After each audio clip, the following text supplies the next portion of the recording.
Reka tubasuhuze kandi tubifurize amahoro y'Imana, umugisha Imana itanga ubane namwe mwese abari mu Rwanda n'abari hanze y'igihugu cy'u Rwanda, mwese uko mudahwema kubana natwe mudukurikira umunsi ku munsi. Tubashimiye rero ko mwateye agatebe kugira ngo tubane kandi twongere kubana n'umuhanuzi w'Imana, umukozi w'Imana. Tumaze iminsi tubana ariko noneho hari haciyeho iminsi tutari kumwe kubera ko yari yaragiye mu rugendo rwo gukorera Imana, ariko mbere ya byose dushimye Imana ko twongeye kubonana nta gikuba cyacitse, ari amahoro. Abenshi bari gukora urugendo ntibarusoze uko babyifuzaga, abandi bagakora urugendo bikarangira barukoreyemo ibyaha, ariko twebwe turashima Imana ko twongeye guhura nta gikuba cyacitse. Reka tumusabe kugira ngo yongere adusuhuze. Murakoze, Imana ibamere umugisha kandi nanjye ndabakunda. Ndabwira abantu ngo ndabakunda cyane cyane cyane. Yego. Ariko ikintu nakwifuriza abantu mu nkurikirana, mujye mwihangana natwe mu inkunga yanyu nayo ibikeneye regabura yo gukanda subscribe. Yego. Cyana comment. Yego. Byo nabyo tuba tubishaka cyane kugira ngo duteze imbere iyi televiziyo tuba twaje kwicaraho. Yego. Kuko iradufasha tukabazanira ubutumwa bw'Imana, tukabwira iby'Imana iba yadutumye. Badahari urumva byakwanga. Byakwanga. Hari umuntu wamamagaye muri Zambia. Arambwira ngo abantu bo mu Rwanda, abakozi b'Imana ndabakunda. Bivuga ngo ntabwo yavuze twese, yavuze umwe n'umwe, wenda birashoboka. Yego. Uyikorera mu kuri no mu mwuka. Yego. Ambwa ati ibiganiro byanyu muvugiraho Imana ndabikunda. Mujye mubitwoherereza twumva icyo Yesu avugana natwe. Ndamubona Imana igumugisha, ni byiza cyane. Yego. Ndabizi neza ko hari ibihumbi 7 bitarapfukamira Bayali. Kandi muri ibyo bihumbi sinirata, abo ndata Yesu. Yego. We wanyemereye akamamagara akicara muri njyewe nkamukorera mu kuri no mu mwuka. Suko benshi batabiretse cyangwa ngo bamwe babivange. Barebe iby'isi babikunde, barebe n'iby'Imana babikunde, si ibintu bibiri. Yego. Ibaze gukunda iby'Imana ugakunda n'iby'isi. Icyo gihe rero abantu batabizi, navango n'abakozi b'Imana, icyo gihe ukunze iby'isi cyane, iby'Imana barangije kubyica. Yego. Ndi muri ba bagore rero batakunze iby'isi, Yego. ahubwo nakunze iby'ijuru kuko nibyo bindyohera. Yesu arandyohera cyane. Amen. Yego. Amen.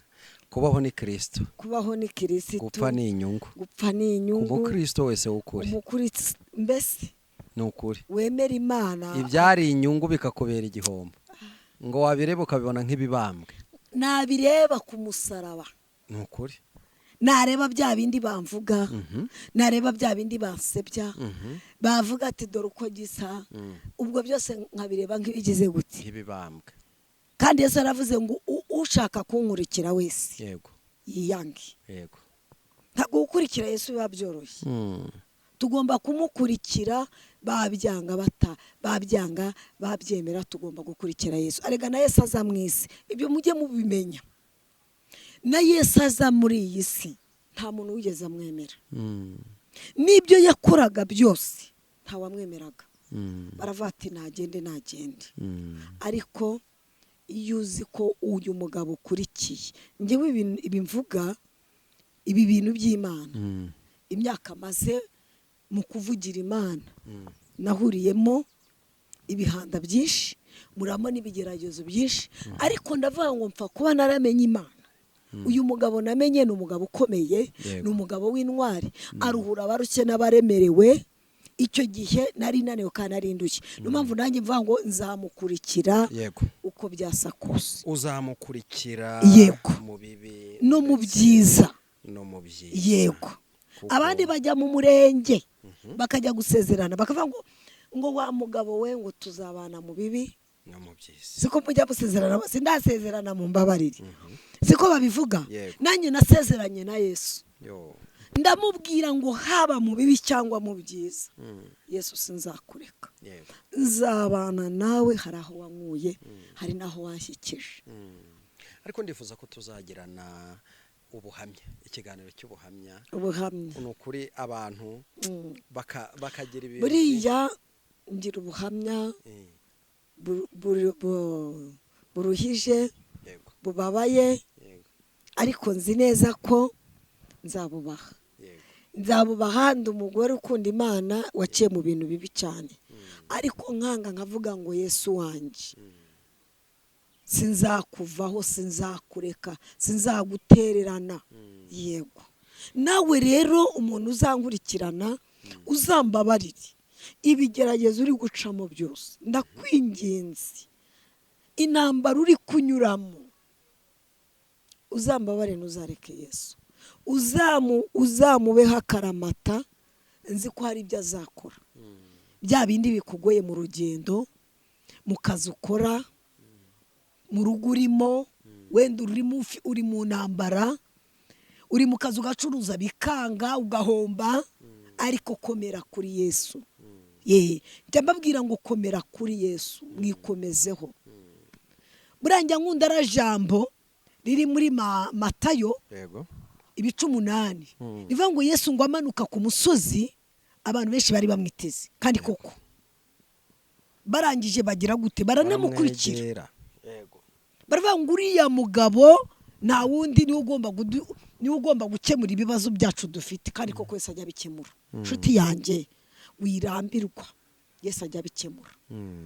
Nubwo uyu munsi inzu yawe bayishyize ku isoko ya keredi, kuko ndi kubibona, uri umugabo, uri umugore, ndi kureba wowe ufite keredi, ufite amarira menshi, nubwo ubona uyafite, ariko komera kuri Yesu. Musenga, umwizere, uvuga ati uyu munsi nubwo bimeze gutya, ariko ejo bizagenda neza. Ntabwo inzu yawe izajya ku isoko. Nubwo uri muri banki ukaba uvuga ngo ese ngo ejo ndishyura iki, nje kukubwira ngo humura, Yesu ari kumwe nawe. Ntabwo inzu yawe uyu munsi igomba gutezwa cyamunara, kandi ndabikubwiye, ukomere. Ntabwo inzu yawe iri butebwe cyamunara, ahubwo urabona ubutabazi bw'Imana. Yego, ni njye wa mubyeyi rero, nakomeje ndavuga iyo mvuze Imana mutanda ndarondoko. Reka nibwira abakunzi bacu. Wibwira abakunzi bacu, nurangiza usenga Imana. Murakoze cyane. Amazina yanjye naho Banege Solange, ndi mama w'abana 5, murambibwira. Nawe utarambonaho uyu munsi amenye ko ari Mana, ndakwingiza uyu munsi umenye, kandi wicare wumve Yesu. Yesu araryoshye. Yego, reka dusenge Imana dutangira. Mana data twese mwiza, uri Imana ifite imbaraga, uri Imana ikomeye, uri rubasha Kristo. Reka ngushimire uyu mwanya tugiye kwinjiramo, ururukubane natwe, Mwuka Wera uganze utegeke. Icyo tubanje guheza n'imbaraga z'umwijima mu izina rya Yesu, gukora kwa Satani toka katika jina la Yesu, izo mbaraga ndazinanije, ahubwo gukora kwawe aba ariko kuruka kukabana natwe muri ibi biganiro turimo. Bana natwe Kristo, kuko ndabizi neza hari abananiwe, hari abagowe, ariko Mwami w'abami, namenye kuri umugabo w'intwari, menya kuri umugabo ushoboye byose. Yo ababyeyi batureka, ariko we ni watureka, inshuti zatureka, ariko we ni watureka Kristo. Niyo mpamvu aya masangu ubwe ngo ururukubane natwe muri iki kiganiro tugiye kwinjiramo. Urakoze nyir'ubutware, urakoze nyir'icyubahiro, dore ko byose mbisanize izina ryawe Kristo. Amen. Urakoze cyane kubw'isengesho ryiza cyane uduhaye. Reka ngusabe kugira ngo nkuko bisanzwe tukaba tutajya dukora ibiganiro birebire, reka ngusabe uhita ujya mbere utugezeho message Imana. Reka tujye mu ijambo ry'Imana riri muri Yesaya. Yesaya 30. Nibyo ariko Yesaya 35 umurongo wa 15, numva ari huri buke. Reka dusome. Yego, Yesaya 35 umurongo waho wa 15. Yego, abantu baratwihanganira nyina akazuba kare kwa zuba riri kuva, nshuti z'Imana mutubabarire.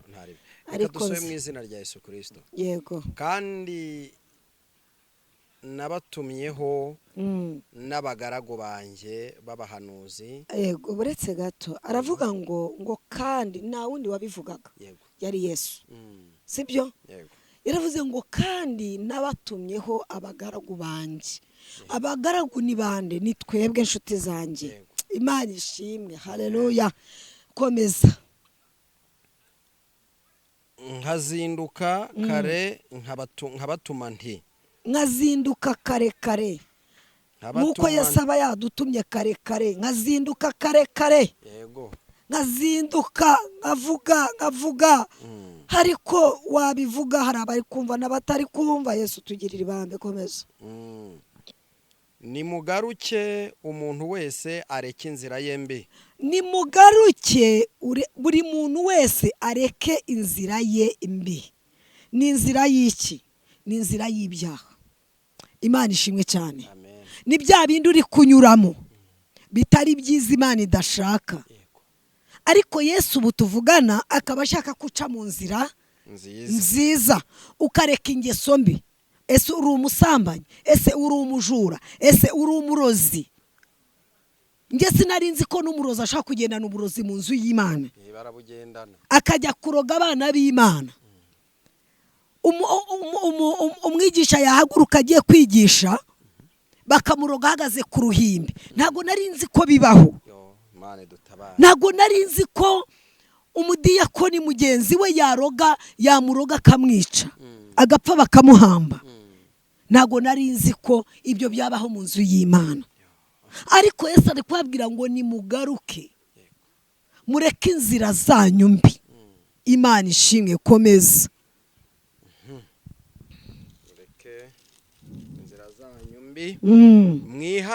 Mwihane ibyaha bihane. Nta kindi bagomba kwihana. Bagomba kwihana ibyaha byabo bakora. Buriya barabikora Imana ikabihorera, ariko Imana irabizi. Mwihane imirimo yanyu kandi mwe gukurikiza izindi mana ngo muzikorere. Yego.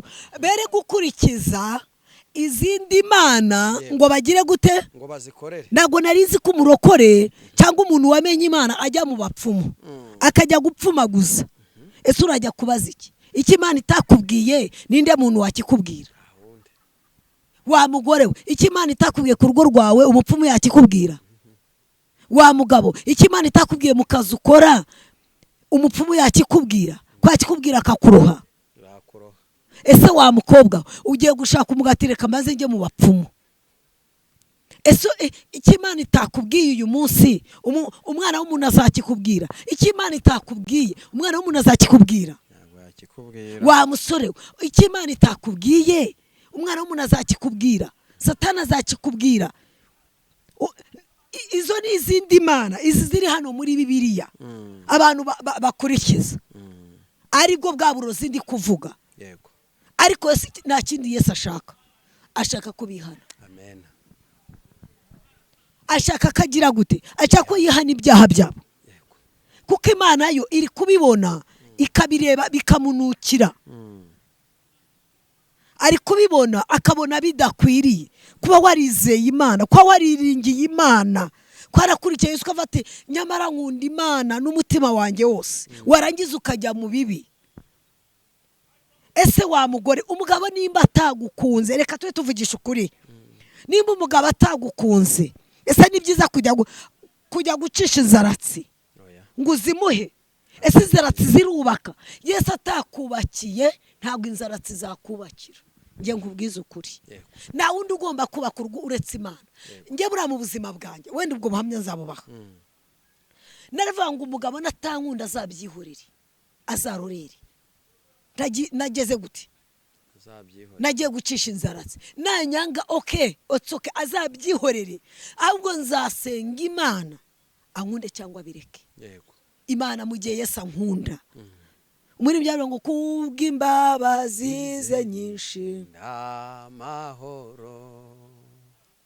Yesu mu gihe agukunda. Yego. Haleluya. Amina. Imana ishimwe cyane. Mu gihe Yesu agukunda, icyambere uri amahoro, mu gihe Yesu agukunda ntacyo yakwima, urwo rugo yarwubaka.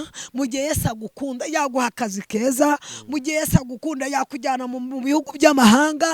Mu gihe Yesu ntacyo atagwa. Mu gihe Yesu agukunda yaguha urubyaro wararubuze. Nta kintu Yesu atagukorera. Mu gihe Yesu agukunda yagukundira abawe bakwanze mu muryango. Yesu yaba agukundisha, wowe icyambere nuko Yesu agira gute, agukunda kandi akakwishimira. Yego. Komeza hepfo gato.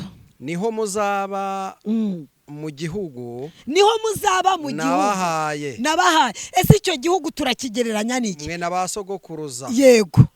Igihugu ni igihugu cyo kuba mu bwami bw'Imana. Yego. Ni igihugu cyo kuba muri Yesu, mu gakiza. Yego. Imana ishimwe cyane. Amina. Iryo reka narekera ndaje mbwirize. Iyi Bibiliya nta kindi Yesu atubwiye. Ni ukuba mu gakiza. Ni ukwiyegurira Imana. Ni ugukunda Imana.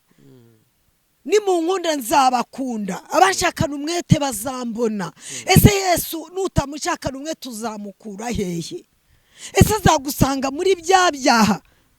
Ese nimba Yesu yaragusize ahantu, ese naza kukureba azagukura hehe? Azagusanga hehe? Nshuti yanjye, muvandimwe mwiza, wanyemereye inshuti yanjye, murankunda ndabizi, wanyemereye ko uyu munsi nakuzaniye ubutumwa bwiza, ko nakuzaniye inkuru Yesu yaguhaye, wambabari ugakunda Imana, ukava muri bya bindi, ukava muri za ngeso mbi. Yego. Ngo